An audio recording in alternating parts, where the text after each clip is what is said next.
This is MacroVoices, the free weekly financial podcast targeting professional finance, high net worth individuals, family offices, and other sophisticated investors. MacroVoices is all about the brightest minds in the world of finance and macroeconomics telling it like it is, bullish or bearish, no holds barred. Now, here are your hosts, Eric Townsend and Patrick Ceresna. MacroVoices episode 459 was produced on December 17th, 2024. I'm Eric Townsend. Eurasia Group's geoeconomics chief, Robert Kahn, joins me as our feature interview guest, when the topic will be a review of the four principal geopolitical topics of interest to investors. Number 1, Trump 2.0. Number 2, China. Number 3, Russia-Ukraine. And, of course, number 4, Israel/Gaza/Iran/Houthis/ boy, I'm losing track, but that whole mess. We'll review all four of those geopolitical risk scenarios and talk about what they mean for financial markets. This will be the final regular format MacroVoices podcast for 2024.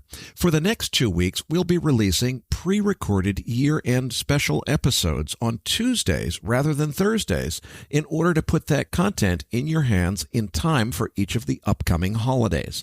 The topic of the Christmas special will be Advanced Generation 4 Nuclear Technologies and how they align with the needs of energy transition and the nuclear renaissance. Then for our New Year's special, we have some content planned that you just plain won't find anywhere else. A deep dive on nuclear fuel cycles, spent nuclear fuel waste reprocessing, and the economics of thorium versus uranium-fired nuclear energy. You're not going to want to miss that one. It's unique content that you won't find anyplace else. Then we'll be back with our regular format programming in the new year beginning on Thursday, January 9th, 2025. And I'm Patrick Ceresna with the Macro Scoreboard week over week as of the close of Wednesday, December 18th, 2024. The S&P 500 index down 348 basis points to 5872. The FOMC reaction was one of the largest down days of the year, but is it the start of something bigger? We'll take a closer look at that chart and the key technical levels to watch in the postgame segment. The US dollar index up 148 basis points to 108.20. Breakout again to new highs for the year. The February WTI crude oil contract up 167 basis points, trading at 70.02, continues to grind in the trade range. We'll take a look at that chart in the postgame. The February RBOB gasoline down 152 basis points to 195. The February gold contract down 156 basis points, trading at 2,600 even, quickly getting caught up in the broad macro deleveraging. Copper down 258 basis points to 420. Uranium down 300 basis points to 74.25. And the U.S. 10-year Treasury yield up 24 basis points, trading at 453, breaking those November highs. And now the April highs at 466, the upside target. And the key news to watch this week is the U.S. Core PCE Price Index on Friday. And next week, on the holiday shortened week, we have the consumer confidence numbers on Monday.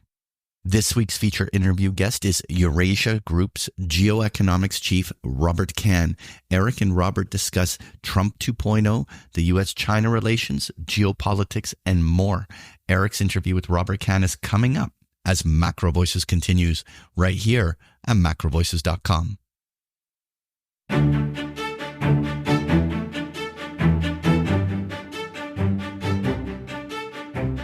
And now, with this week's special guest, here's your host, Eric Townsend. Joining me now is Robert Kahn, who's the Managing Director of Geoeconomics for Eurasia Group. Robert, it's great to have you on the show as a first-time guest. Needless to say, there's no shortage of geopolitical topics for us to discuss. Let's start with President Trump 2.0. I think a lot of markets are discounting the idea that, boy, when President Trump comes in and does all the things he says he's going to do, it's going to be great for markets. I think there's another view, which is there's a few folks in Washington that are pretty threatened by President Trump and are probably going to do everything they can to sabotage him. So what does this really mean for the outlook for markets? Well, Eric, thank you for having me on. And you're right to start with Trump 2.0. I think you're right to raise the question the way you did. I think we are on the cusp of what might be an extraordinarily transformational period for the U.S. economy. I think the markets are likely too sanguine, underestimating how disruptive the Trump policies that are going to likely be put in place over the next few years are going to be. There's both upsides and downsides to these policies. The first thing I always emphasize is the high degree of uncertainty that we're dealing with right now, right? Part of that is Trump's own decision-making style. He can be volatile. He can change his mind. He can override his advisors in ways that even his advisors don't know or don't well predict. So we certainly have a degree of Trumpian uncertainty, if you will, that we're dealing with. But that said, market pricing, particularly over the period since the election, has leaned towards being quite sanguine about what's to come. And I think there's a number of factors for that. Certainly part of that seems to be that there's a lot of confidence that the economic advisors that President-elect Trump has picked will act as guardrails to bad policy decisions and buffer him from maybe some of his worst impulses or other advisors. I think that can be overestimated in a chaotic decision-making environment with a lot of different voices in the room. I do think that there is also a view out there that the threats, particularly on tariffs that President-elect Trump makes, are more for leverage than for actual implementation. That the president recognizes that the U.S. has a lot of leverage in these negotiations, a lot of influence and power. And look, it's the best way to get people to the table and to make concessions is to threaten the use of tariffs. And he likes to do that. Certainly, I think in the recent threats to Mexico and Canada, that was an element. And indeed, I think he will get some concessions from trading partners that do not want a trade war with the U.S. So in some sense, that's part of the upside. So it's not without merit that the markets are anticipating that. But mistakes can be made. In many cases, I think the president will want to put tariffs in place. I mean, I think you can go back and look at his statements going back to the mid-1980s. He has a strong protectionist streak. I think he feels like the U.S. has cheated on trade and that he needs to finish the job he started in his first term. So my expectation is that tariffs are going to go up quite a bit over the course of the next 4 years.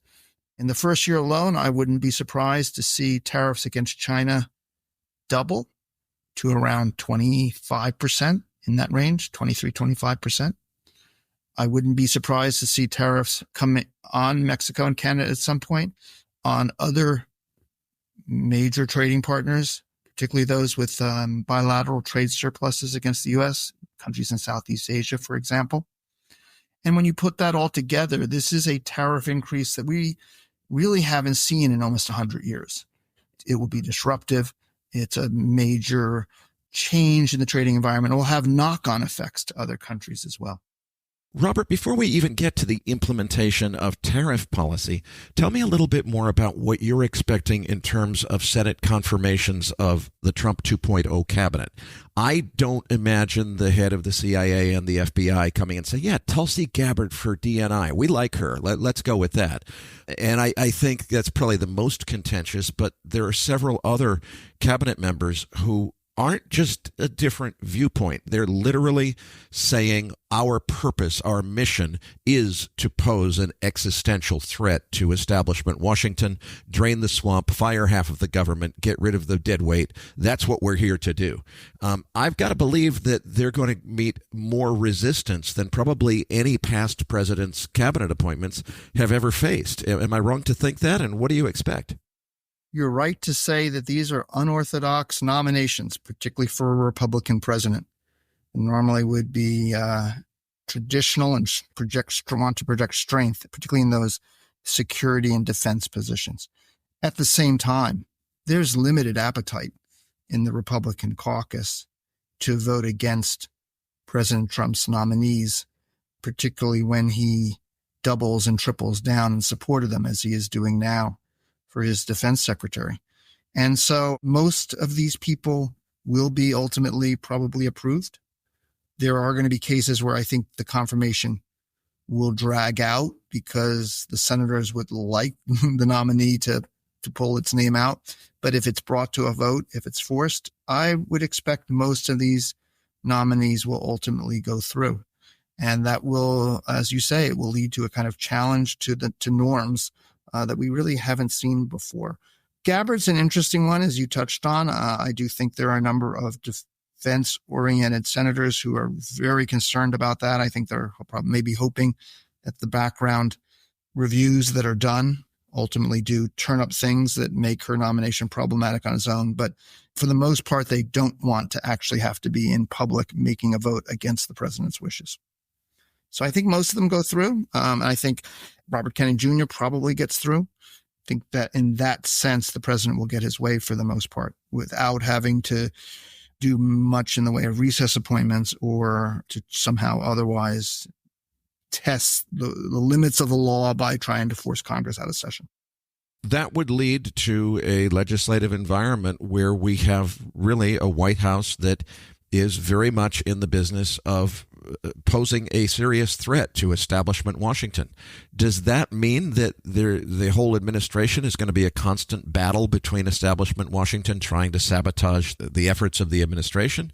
Or are we more likely to see a capitulation where it's like, okay, we hate this, but he won and we got to just give into it and allow his policies to go through? I think he's in a very powerful position now within the party. The votes are narrow, right? And because there are divisions even within his team, that can lead to a real challenge in getting his way. I think you're seeing that this week, for example, on the continuing resolution to fund the government, where the House can only pass this continuing resolution with the help of Democrats because of divisions among Republicans. Even after that deal was arranged, we saw elements of the president's team, including Elon Musk, come out against it. And now there's a kind of effort by some of them to undermine that bill. So we could still, at the end of the day, have a government shutdown this week. I don't think we will, but I think that underscores that, to your point, the margins remain very narrow, both in the House and the Senate. And so, there will be times where the president won't get his way, but I think on the nominations, most of them will go through. Let's move on to, as President Trump says, China. What can we expect in terms of U.S.-China relations under the Trump administration? I think this is probably one of the most important calls you have to make in the world of geopolitics. We each year at Eurasia Group put out a list of what we call the top risks. It's our kind of mission statement for the year of the most important developments on the political level that matter for markets. Last year, we said that the U.S.-China relationship was a red herring. That although people were worrying about it, remember the year started about 6 weeks after President Xi and President Biden had met in San Francisco. There was a real effort being made to improve diplomacy, improve the mood music around the relationship. And we argued then that because China was struggling with its own problems on Taiwan, corruption in government and some scandals that had arisen there, and of course, importantly, in their own economy, a weak economic recovery, that China didn't have interest in a broad conflict with the U.S., nor did the U.S. in an election year.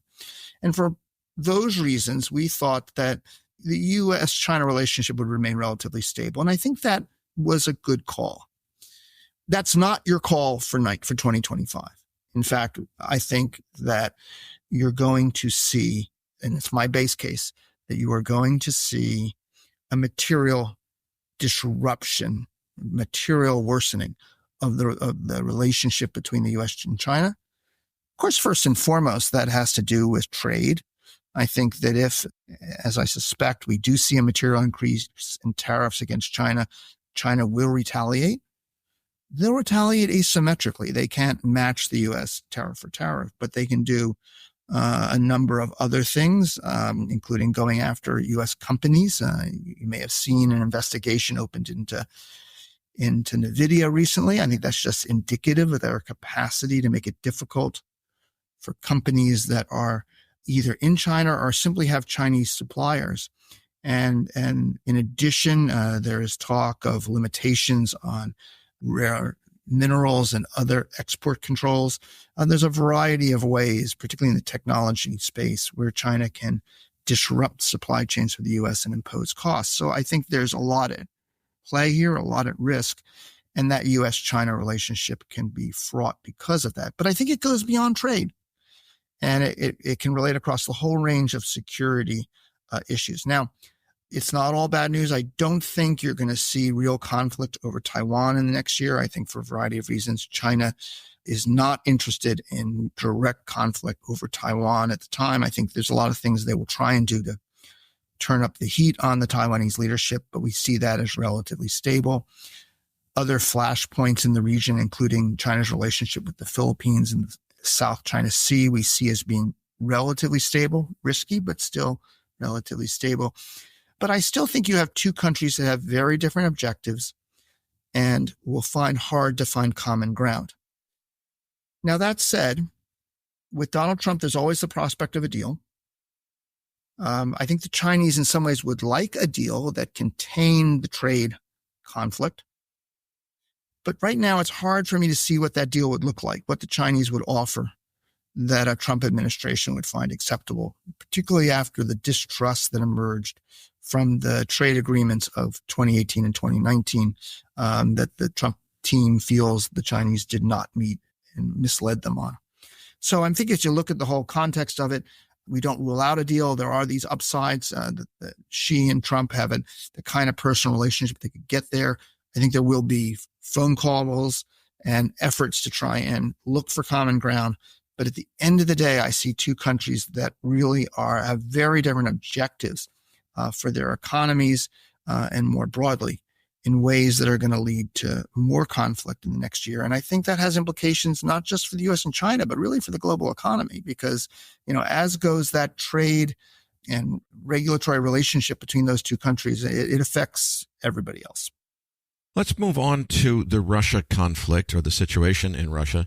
Vladimir Putin has made a number of, frankly, very red line kind of statements or demands, saying, look, this is our red line, don't cross it. You're dealing with a nuclear state.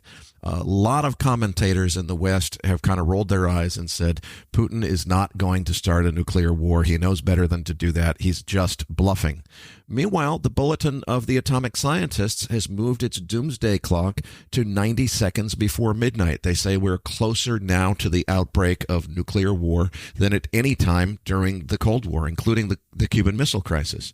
Who has it right here? Are we on the edge of nuclear war because there's a risk of that level of escalation with Russia, or is this all just bluffing and blowing smoke?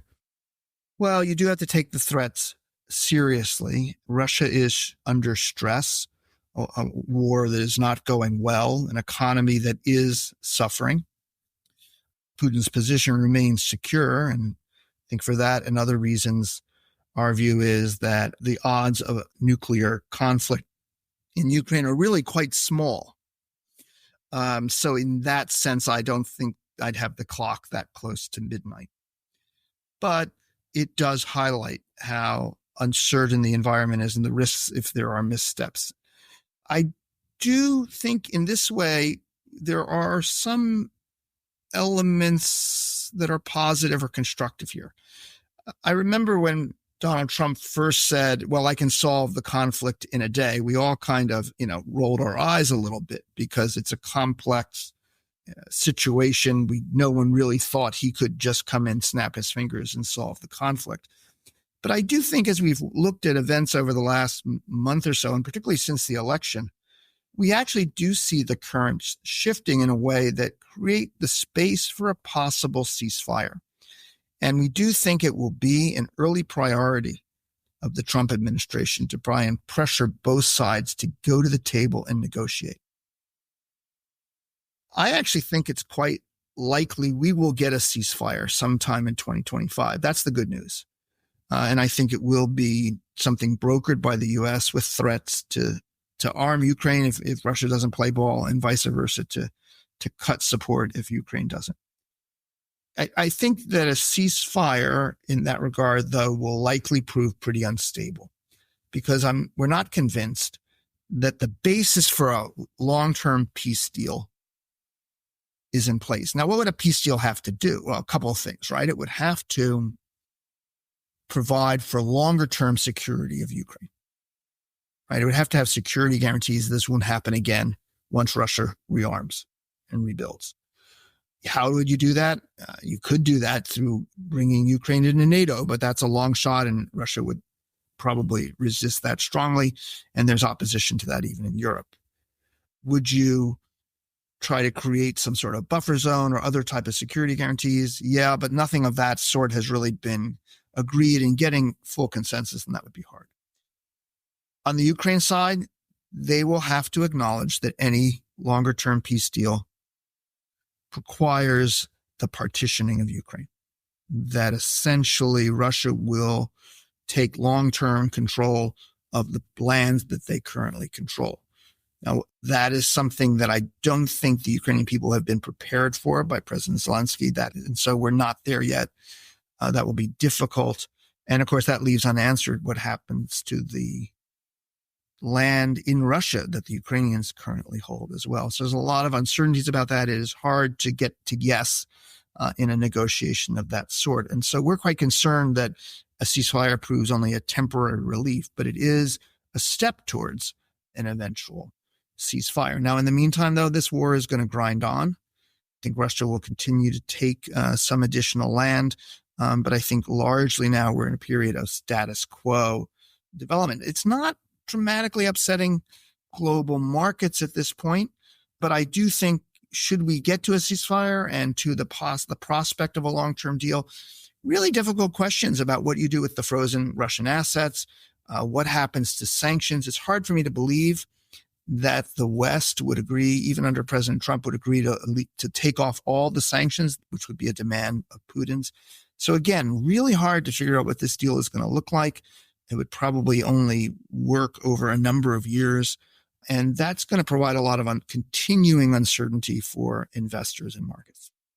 Just a couple of days before Vladimir Putin was due to give what I'll call the Russian equivalent of the U.S. State of the Union address, where he goes before the Russian public and so forth, Russian General Igor Kirillov was assassinated basically in Moscow, and Ukraine immediately took credit for that. So there's no question that Ukraine says that they did it. It seems like they were trying to embarrass Putin and almost force him, it seems to me, like into a stronger position where he has to go in front of his people and say, okay, one of our top generals just got assassinated. Ukraine took credit for it. Mr. Putin, what are you going to do about it to answer to the Russian people? You know, what kind of escalation are you going to do next? It felt to me like it was an attempt at provocation, trying to get Putin to escalate further. Is that the right way to interpret it? And why would anyone want to provoke that kind of escalation? Well, there's certainly hardliners in the Russian military hierarchy that would not be beyond some sort of false flag operation of the sort you're suggesting. But the Ukrainians did take responsibility. He had been recently identified as a war criminal by the Ukrainians for the use of chemical weapons in Ukraine. I do think in some sense it does make sense to me that this would be a step the Ukrainians would want to do to show the capacity to fight back. And so in that regard, it's not a shocking development to me. There will be, if we're right, there will be a response from the Russians. Will it be a major escalation above what they're already doing, bombing Ukrainian cities, perhaps even maybe targeted assassinations of their own? But it would not be, I think, a major change in the game in terms of the war. So in this regard, it's not a major escalatory step. But you're right to raise the questions. It was striking that they did it. The visuals were powerful. It went viral through Russia and outside as well. So these things do, as you're suggesting, have the capacity to have repercussions. Let's move on to, we used to call it the Gaza conflict. I guess now it's the Gaza, Israel, Iran, Hezbollah, Lebanon. Just every day it seems to get bigger conflict. Where is it all headed? What should we make of it? How is it going to affect markets? Well, those are great questions, and Eric, and they're hard ones too. I will tell you that it's been one of the most interesting geopolitical events for me as a economist and a former market strategist to think about. This has been a grinding, brutal conflict. It has captured our attention almost from the first days, and certainly from the tragic events of October 7th. But it has had relatively limited effects on global markets, and it has been by and large, a regionally contained conflict. In a way, looking back, not shocking that that's been the case. Oil has continued to flow for the most part. The major powers have had an interest in that continuing, including Iran's oil. Shipping trade, with a brief period when it was disrupted, shipping trade has largely continued as normal, somewhat higher costs, but still continuing. And so you've had an environment in which the primary channels through which global markets would be disrupted were largely unaffected. Look, there were times where uncertainties over whether the conflict would widen led to what we think to some risk premium in global markets, but they were short-lived. And I think more broadly, weakness in global oil markets in particular was a powerful offset to these kind of premiums. Every time I would say, to my colleagues, well, I'm worried that tax between Israel and Iran might disrupt oil markets. They say, yes, but China demand is down, or yes, but OPEC production is up. And those other developments were outweighing the market effects. And so I think you had a period of time where investors were pretty sanguine on the conflict. I do think April 2024, with the Iranian direct missile attack on Israel and then Israel's counter, and had changed the rules of the game and created much fatter tails for global markets, because the possibility of direct confrontation between Israel and Iran, it could involve energy assets, could involve nuclear in particular, all creates an ongoing risk for the world. Now, Israel, as you said, it starts as a Gaza operation and a desire to provide for a sense of security, but it quickly becomes a broader effort to address a set of adversaries around their borders, the so-called axis of resistance, and in a way that would provide for longer-term security for the Israeli nation. And we've seen that. And we have also seen, I think, that while the attack on Hezbollah in Lebanon was anticipated, I think in the first weeks of the Gaza operation, I think we were telling our clients, Gaza will take time, but the real battle from a global market perspective will be in Lebanon. That played out, but certainly we didn't anticipate how it would develop in terms of the pagers, the assassinations and the like, which have dramatically weakened Hezbollah and shifted the balance of power in the region in connection with that and the attacks on Iran. Where are we now? I think the axis of resistance, which was the critical element of Iran's strategy of effectively deterring Israel and its other opponents, is really in shambles. And Iran is as weak as it has been really at any time as a state. And it really does shift the balance of power. I think it empowers Israel to contemplate even moving against Iran more aggressively. I think we have to consider that as a possibility. It did, I think, inform both the attacks on Lebanon, on Hezbollah in Lebanon, and now also the decision on a ceasefire.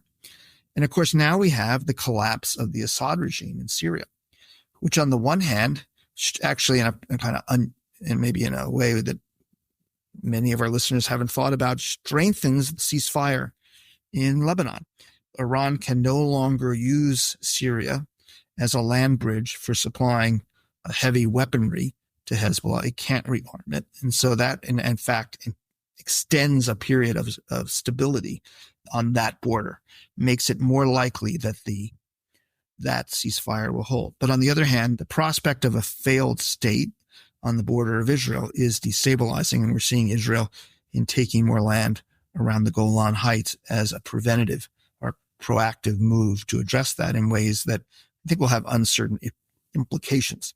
So I think we're entering a period now where I first would say that the risks of instability and unpredictable developments are probably as high as they've been.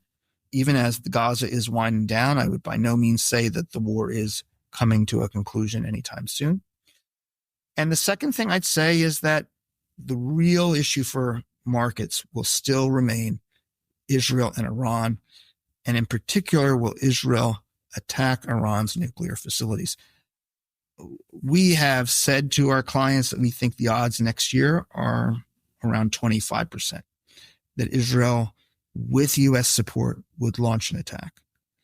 That would raise questions of how Iran retaliates, raises certainly the odds that oil markets could be affected. I think those odds are probably, if anything, low right now, given the current battle. But that will be the critical question to watch. Bottom line, though, for Israel, I think that Netanyahu is as strong domestically as he has been since October 7th. He now is above 50% in the polls. I think it's probably more likely than not that he will serve out the remainder of his term. And so that is obviously a shift in the region that's pretty important in terms of the regional dynamics. One last point, and of course, our conversation today dwells on the risks, dwells on the negatives. I do think that under President Trump, there will be real interest in trying to get some sort of broader regional security arrangement that builds on the Abraham Accords. And at the core of that would be a security understanding between the U.S. and Saudi Arabia that could serve as the basis for perhaps enhanced stability in the region. So in a post-war environment, could we see that kind of security arrangement that could even involve some sort of recognition of Israel by countries in the region? I wouldn't rule it out. That could be an upside, but of course it will require that the war comes to its natural conclusion before that could probably take place. An increasing number of observers and pundits have said that a direct hot war between the United States and Iran is inevitable, and that there may be some forces within the U.S. government that want to bring about that outcome. A few people have even suggested that the talk of Iran supposedly attempting to assassinate President-elect Trump is a false flag operation designed to try to persuade President Trump to bomb Iran and their nuclear facilities the day he takes office, despite the fact that, according to some people, it's a setup.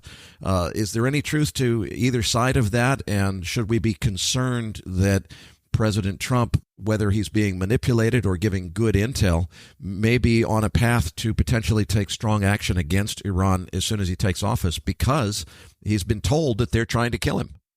Oh, you can't rule that out. And look, I take the point that there are some people around the president who are powerful critics, long-standing critics of the Iranian government, see them as a malign influence in global politics, and would love to see a regime change there.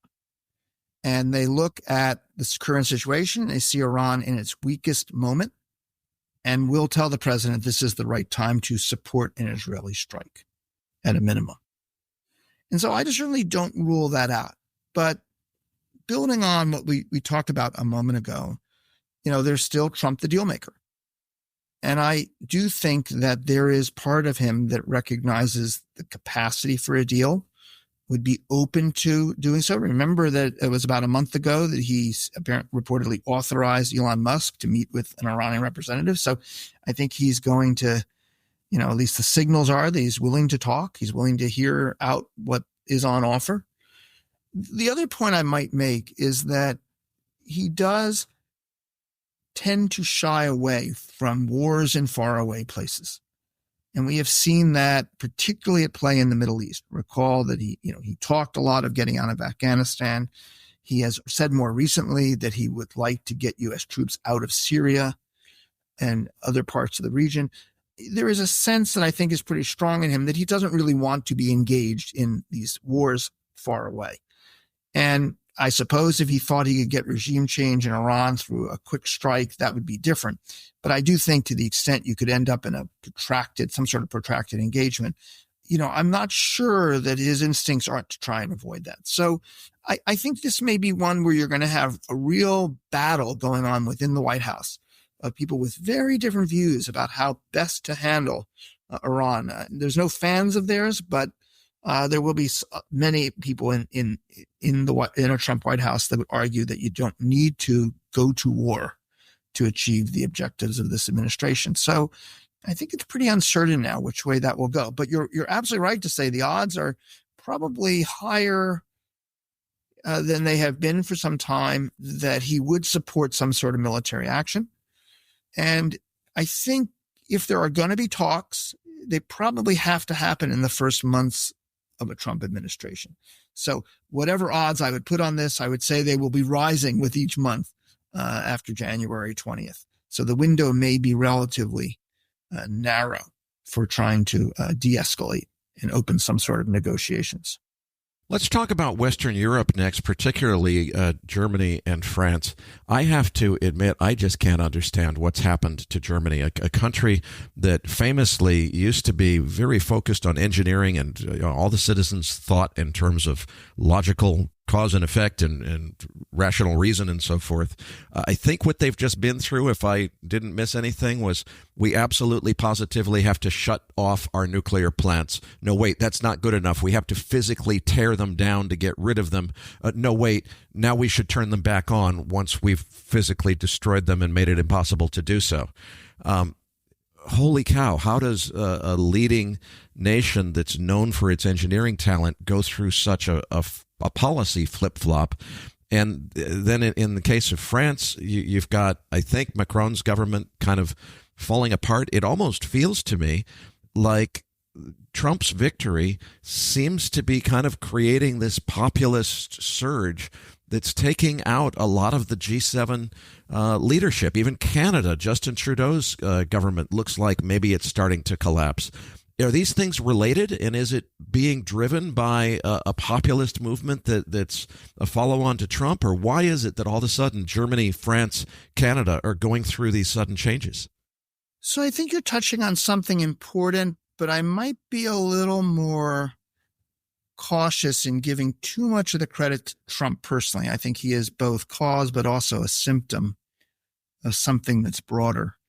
I think you probably could trace it back almost to the global financial crisis, in a sense in much of the industrial world that governments weren't meeting the needs and aspirations of large portions of their citizenry. But I think if you wanted to focus more on the present, I'd start with the beginning of the pandemic, the extraordinary shock that was, and how significant the monetary and fiscal response needed to be to put a floor under people's prosperity, under their welfare in the coming years. Governments did a tremendous amount, but there was still this lasting sense of insecurity that I think that the pandemic created, that governments, particularly in the industrial world, really weren't able to resolve. I think the inflationary shock that we saw most powerfully in the U.S., but also in Europe, contributed to that sense of insecurity, that people's future wasn't as prosperous as they had previously hoped. And they blamed their governments for that. And I think that helped fuel the populism that you're referring to, a sense of nationalism, and a polarization in the politics that has made it really hard to govern from the center, right? And I think both France and Germany are great cases of that, where you're seeing the rise, mostly from the right, but also of the far left, undermining the capacity of these centrist coalitions to govern. And I think that is a big part of what you're seeing here in terms of the volatility of policy, the collapsing of both of these governments in recent weeks. Now, your point about nuclear power is in a sense related to it. I do feel that there are these divisive debates about climate, about nuclear power specifically. They're really tough in Europe. It gets these issues of diversifying away from fossil fuels, which was a long-term challenge made even more acute by the Russia-Ukraine conflict. It forced a far more rapid move away from oil and gas than these countries had planned. On the one hand, they actually did it in ways that I had not thought possible. I really feared at the start of the war we would have blackouts, we would have shortages. but a kind of all of the above approach by these countries actually worked. But it actually brought to a fore the exact tension you're talking about on nuclear between the desire of the environmentalists to turn them off because of concerns about nuclear power versus the benefits of having anything else other than Russian gas. And I don't know that there's an easy answer for that over the medium term. I think these debates will continue. As I said, I think both in France and Germany, it's not going to be easier for the center to govern going forward unless they come up with better ways of dealing with this sense of unmet aspirations of their citizens. Now, if you want to be a little constructive, I would point to Germany, where the paralysis of the current government led to an unwillingness to ease the so-called debt brake. These are the constitutional limits on spending. They have a large fiscal gap at a time where they really need to be spending more on a whole range of things, domestic demand, Ukraine, their own defense. There's a range of issues. They should be spending some more. They can manage to carry a little more debt, but the politics weren't permitting it. The politics of the coalition weren't permitting it. With the collapse of the government, we now move forward to February, an election there. We're highly, highly likely to see the opposition come back in, and probably will then see some easing of the debt brake.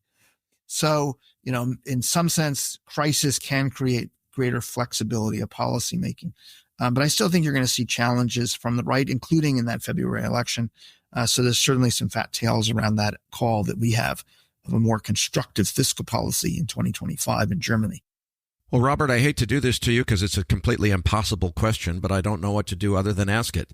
How do you assimilate all of these dozen or so different, very nuanced and complex geopolitical situations that we've just talked about and somehow get to a market outlook or investment thesis from that? It seems like it's such a complex puzzle that it's hard to say, okay, therefore, your portfolio ought to look like this.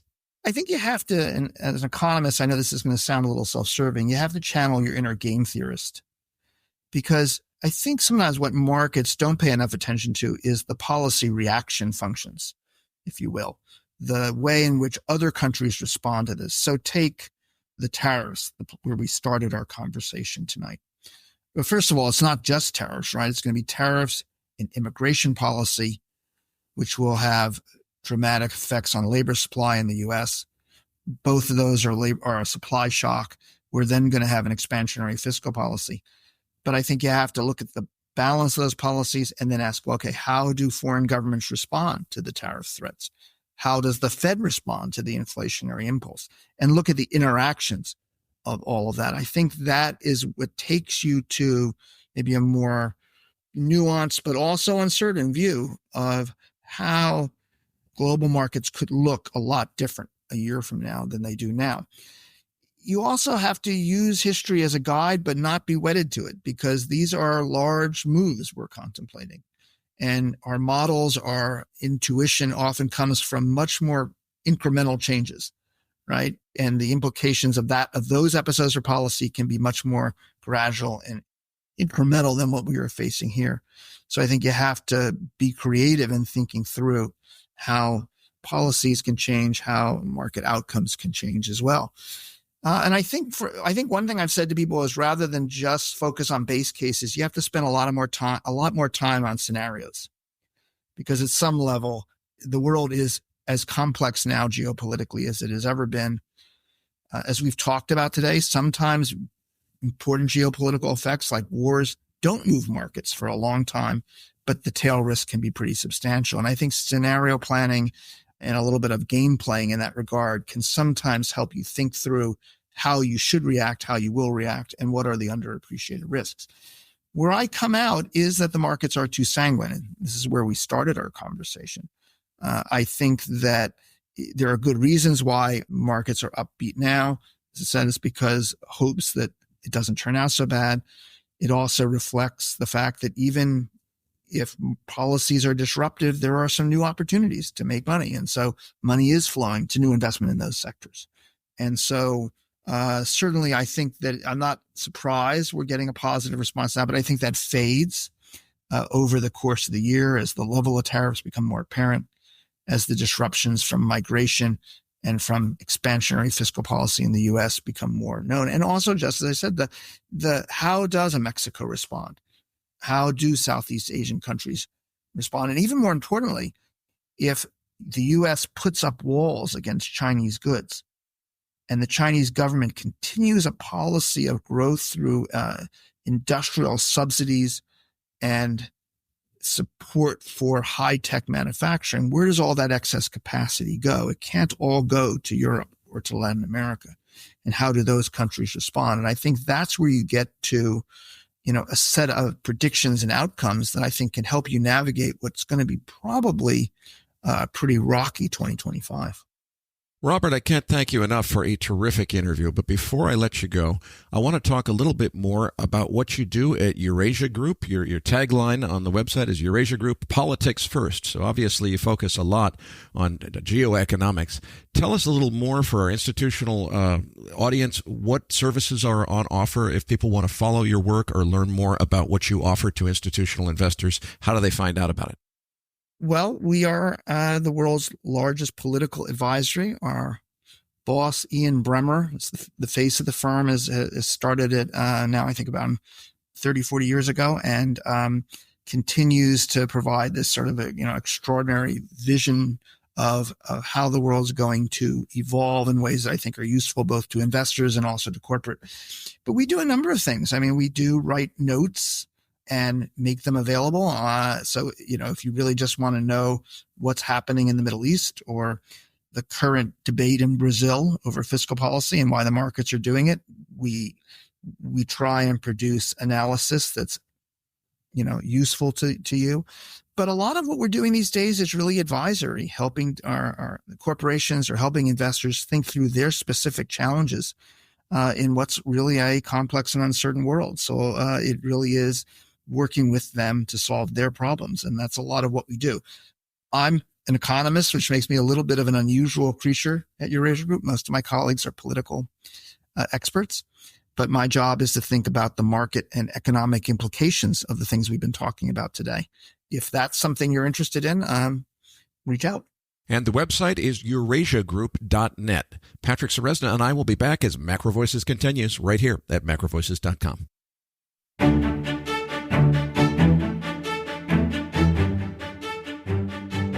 Now, back to your hosts, Eric Townsend and Patrick Ceresna.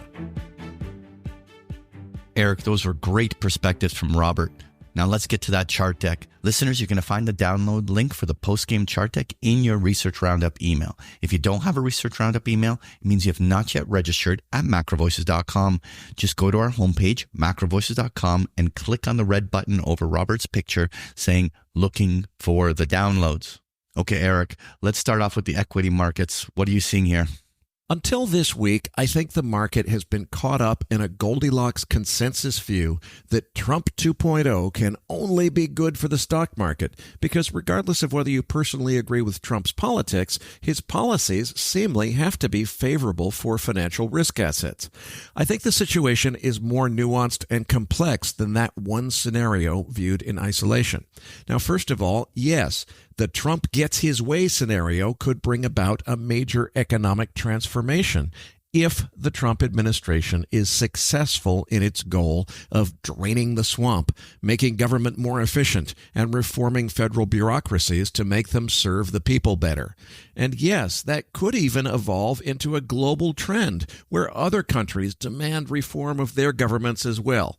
But I think too many people have been wishing for those outcomes without thinking about other possibilities. It would be horribly naive to assume that that's the only possible outcome. Look, Donald Trump isn't just disliked in Washington. He quite literally poses an existential threat to establishment Washington, which won't go down without a fight. As Chuck Schumer famously told Rachel Maddow, you don't mess with the intelligence community because they have 6 ways from Sunday to get even with you, and everyone in Washington knows that. Trump isn't just bucking the system a little bit. He's taking the so-called deep state head on, and he seems to be saying that Washington is a town that isn't big enough for both Donald Trump and the establishment wings of both parties and their entrenched bureaucrats and intelligence agencies. So the big open question is whether the Trump 2.0 administration can achieve their goals, or if the entrenched powers that be figure out a way to eliminate Trump and his movement completely.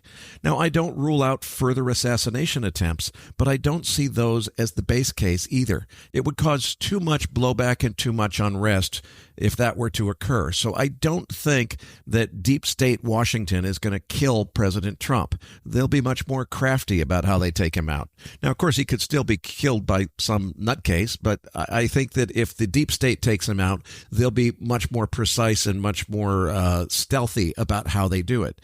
As Schumer said, the intelligence community has at least 6 ways from Sunday to deal with people who threaten them, and many of those ways are much more subtle than assassinations. So if a scandal erupts early in the Trump 2.0 administration where Trump has supposedly committed horrible, impeachable offenses, frankly, I'll be more inclined to question whether he was framed than whether he's actually culpable. But I won't be the slightest bit surprised when that sort of news breaks. Bottom line, Trump gets his way could be incredibly bullish for the stock market, but Trump gets hit with all 6 ways from Sunday all at once could be an outright market crash scenario, which if they do it right, they'll make Trump himself the scapegoat for causing the market event. So I see 2025 as a gigantic year of tail risks, both left and right. I think the market first started sniffing out the left tail with Wednesday's sell-off to the 50-day moving average on the S&P. Let's see what comes next. It's still possible that the right tail dominates and that Trump starts a revolution, which really could be remarkable and amazing and propel the stock market to new heights. But I think it's equally likely, if not more likely, that they figure out a way to take him out, and they could take markets down in the process. Eric, on page 2, I have that S&P 500 futures chart with that 50-day moving average on there. We were in a period of complacency on the S&P 500, stuck in gamma pinning, and at the same time, those Mag 7s were the ones ripping exponentially to the upside, reaching some distinct exhaustion points. So we had a very overbought Mag 7 market and an underpinning market that was already selling. To really illustrate the severity of this is on page 3. I have the breadth chart of the percentage of stocks above their 50-day moving averages. We're only 1 day off of the S&P highs, and yet the breadth of the market went from several weeks ago being at 70% of stocks above their 50-day to now just 20%. And most of that drop just literally happened in 1 day. It just shows how many stocks were already downtrending and how quickly this now became an active distribution. The big question is that will the bulls show up in this holiday lower volume period? As far as I'm concerned, we're getting into the Christmas season next week and into the New Year's, where a lot of people take time off. Will there be active buying to support and buy this dip? Now, getting a reaction at some point from such a big down day is very typical and normal, but the bigger question, are the highs in? Will the market do a double top retest, kind of fade this early thing? My view here is that the market was long overdue for one of these corrections, and we haven't had a decent market correction that sees any sustained period below the 50-day for a while. And so for this to potentially use this low volume period to get a little spicy going into this window of time, I think the downside window can increasingly open, especially now that people are realizing that the Fed is not going to be continuing to feed this market. And so I think that Powell sent a very clear message. This could spur a bigger sell-off that's long overdue. All right, Eric, let's talk about the dollar. The Dixie had been in a consolidation pattern just below 107, but I think Wednesday's blowout to test 108 was an important tell that we could be headed much higher, maybe even above the prior high, or at least the high for recent years, that is, of 116 on the Dixie. Now, obviously, Wednesday's spike higher was a knee-jerk reaction to unexpectedly hawkish comments from the Fed, as it's becoming clearer and clearer that inflation isn't going away anytime soon. But we have to ask the question, okay, the Fed just completely changed their tune, and I don't think it was just data that caused it. Is the Fed going to continue to have a changed tune, and how changed is it going to get? So it's still possible that this could all retrace back to the downside. It was just a knee-jerk reaction, and that was it. But if we continue to see the Dixie move higher above 108, and that's now become my base case scenario, it would mean both a stronger dollar and a lot of trouble for risk assets could lay ahead. It will be important to watch what the incoming Trump administration has to say about its dollar policy and its intentions associated therewith. So I don't think we have conclusive data quite yet, but my spidey senses tell me that the dollar higher, stocks lower scenario could very well be in the cards. Yeah, Eric, on page 4, I have that U.S. dollar index, and we can see that distinct breakout to year highs. And we're now in a situation where the deterioration of the euro, the Canadian dollar, and so many of these other currencies is just getting underway. If we have any significant U.S. dollar rally that goes further, which I think is in the cards here, going right back to even 112, 113, that will actually feed the risk-off impulse in the broader risk assets. And this is, I think, one of the key macro charts to watch. It's going to continue to feed the anxiety associated with a lot of the other risk assets. Eric, I want to move on to crude oil on page 5. And we have, over the last 3-4 months, been establishing a very distinct base of fair value zone on crude oil.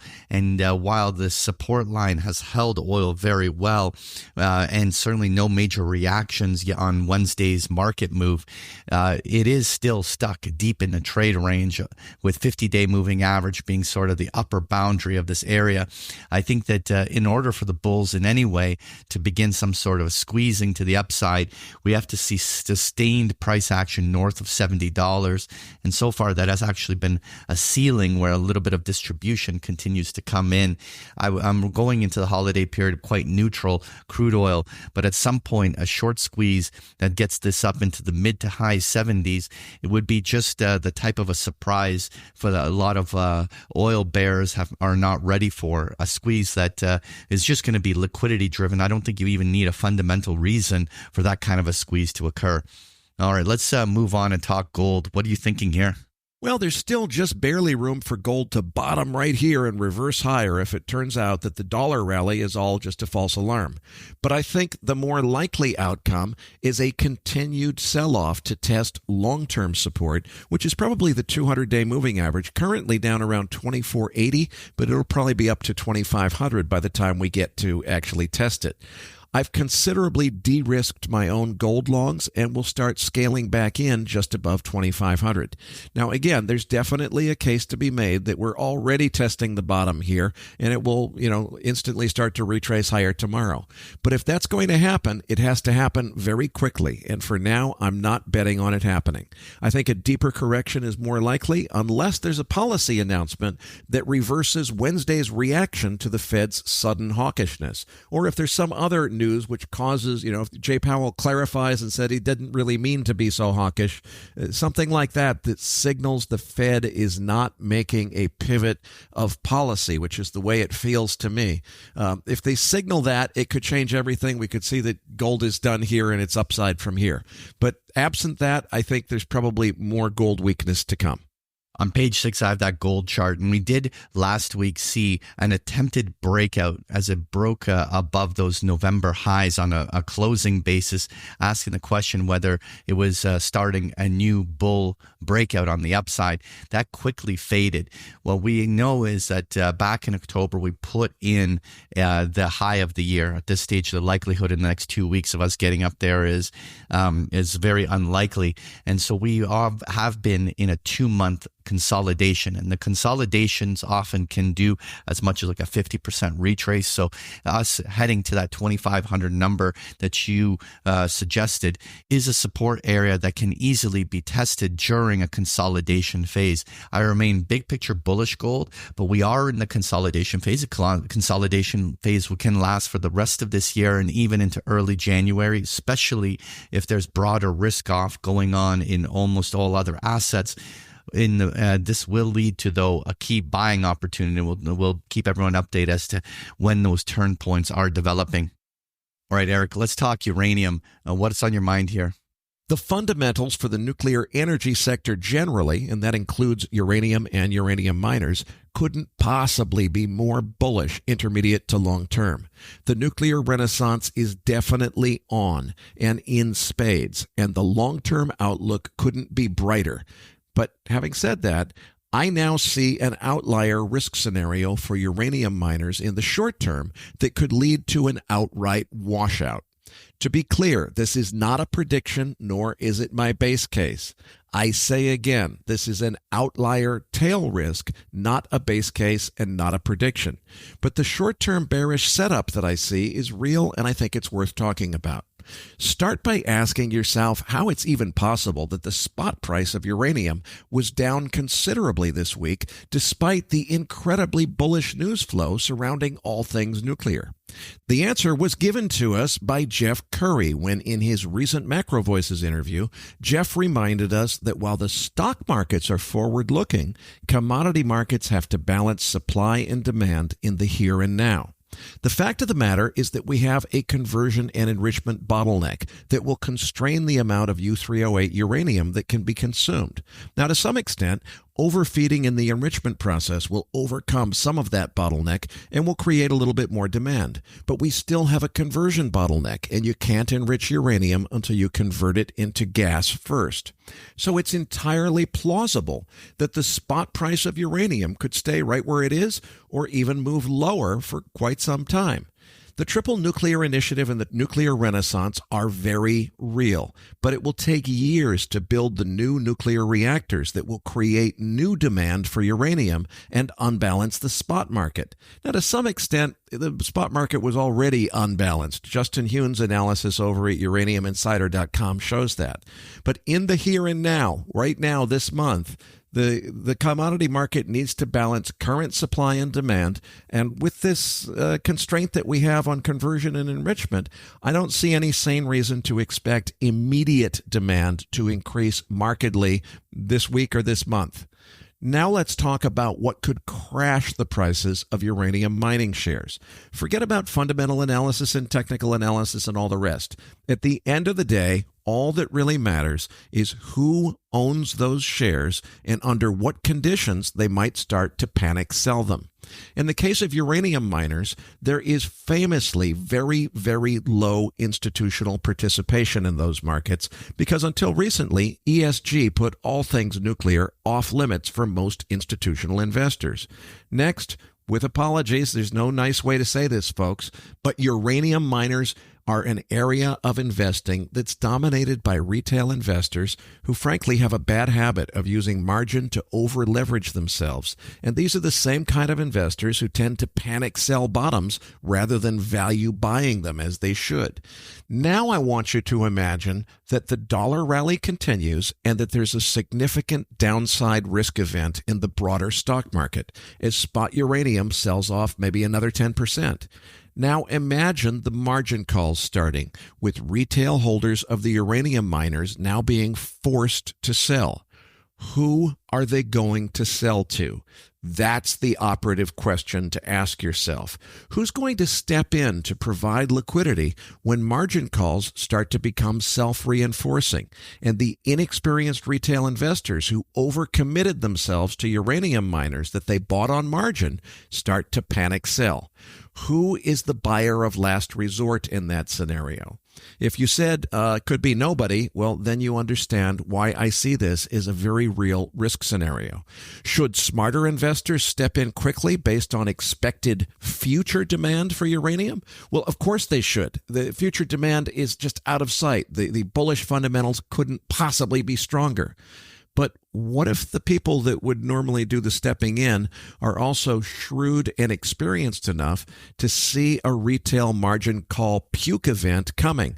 And what if the shrewdest among them were even to conspire to make it worse, to create an even better buying opportunity for themselves after first washing out the retail holders of uranium miners? Again, this is not my base case scenario, and I don't think it could happen without some kind of catalyst like a broad market risk event in order to bring it about. It's a tail risk that I don't think can happen without that broad market sell-off. But hey, wait a minute. Look at what we just saw the dollar index do. Look at what we just saw happen to the market on Wednesday. If that is presaging a bigger risk event still to come in the broader market, it could create a much, much bigger risk event in uranium mining shares. All the ingredients are in place for that to happen. If there's a misstep in the Trump 2.0 transition, or if for any other reason there's a broader market risk event that's considerably bigger than what we've seen so far. Bottom line, I still think the base case is exactly what Patrick has outlined in the past. We're in a basing formation on uranium miners that should set the stage for a move much, much higher on uranium and uranium miners in the new year. So I still think the base case is super bullish. But there's also this very real risk that a broad market risk event could be a catalyst that brings about an exaggerated downside event for uranium miners because too many weak hands are too leveraged and everyone is all in, thinking that the fundamentals are so strong that nothing can go wrong. They're actually right about how strong those fundamentals are, but there's always something that can go wrong. And I think that if you are a person who has leveraged yourself by using margin borrowing in order to buy more uranium mining shares than you can afford, now would be a really good time to rethink that strategy because you're going to want to be ready to ride out what could be a patch of stormy weather and not be forced to sell by margin calls, which is what I think could be coming for some retail holders of uranium miners if we get a broader market risk event. Yeah, Eric, on page 7, I have that Sprott Physical Uranium Trust chart up. The spot prices of uranium continues to trade in this range. We have no activity yet. Obviously, there was some bullishness in a lot of the uranium equities that really hasn't shown on the spot prices of uranium yet. But at this point, I don't see anything active going on that spurs me to want to accumulate this as a new position. Finally, Eric, I wanted to just touch on that chart of the 10-year Treasury yields on page 8. And what we had was a very distinct breakout in yields on this FOMC. We broke above that November high. And so now that March high around 466 and the September of last year high near 5% are the upside targets for some of these moves. These bonds really continue to on the short-term deteriorate, and with higher yields, this will continue to pressure almost all risk assets. So we have a very vulnerable period, and all of these charts continue to collaborate the fact that there's nothing safe at this moment, and a lot of people that have been very complacent may become uncomfortable, and that could spur some liquidity-driven selling. Folks, if you enjoy Patrick's chart decks, you can get them every single day of the week with a free trial of Big Picture Trading. The details are on the last pages of the slide deck, or just go to bigpicturetrading.com. Patrick, tell them what they can expect to find in this week's Research Roundup. Well, in this week's Research Roundup, you're going to find the transcript for today's interview, as well as the chart book we just discussed here in the postgame, including a number of links to articles that we found interesting. You're going to find these links and so much more in this week's Research Roundup. That does it for this week's episode. We appreciate all the feedback and support we get from our listeners, and we're always looking for suggestions on how we can make the program even better. Now, for those of our listeners that write or blog about the markets and would like to share that content with our listeners, send us an email at researchroundup@macrovoices.com, and we will consider it for our weekly distributions. If you have not already, follow our main account on X at MacroVoices for all the most recent updates and releases. You can also follow Eric on X at Eric S. Townsend. That's Eric spelt with a K. You can also follow me at Patrick Ceresna. On behalf of Eric Townsend and myself, thank you for listening, and we'll see you all next week.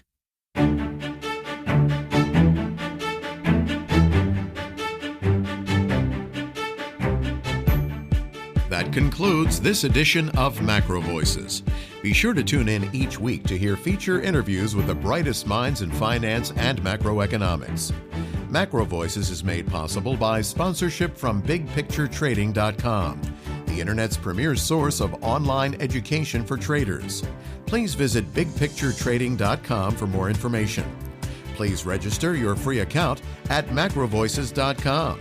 Once registered, you'll receive our free weekly Research Roundup email containing links to supporting documents from our featured guests and the very best free financial content our volunteer research team could find on the internet each week. You'll also gain access to our free listener discussion forums and research library. And the more registered users we have, the more we'll be able to recruit high-profile feature interview guests for future programs. So please register your free account today at MacroVoices.com if you haven't already. You can subscribe to MacroVoices on iTunes to have MacroVoices automatically delivered to your mobile device each week free of charge. You can email questions for the program to mailbag@macrovoices.com, and we'll answer your questions on the air from time to time in our mailbag segment. MacroVoices is presented for informational and entertainment purposes only. The information presented on MacroVoices should not be construed as investment advice. Always consult a licensed investment professional before making investment decisions. The views and opinions expressed on MacroVoices are those of the participants and do not necessarily reflect those of the show's hosts or sponsors. MacroVoices, its producers, sponsors, and hosts Eric Townsend and Patrick Ceresna shall not be liable for losses resulting from investment decisions based on information or viewpoints presented on MacroVoices. MacroVoices is made possible by sponsorship from BigPictureTrading.com and by funding from Fourth Turning Capital Management, LLC. For more information, visit MacroVoices.com.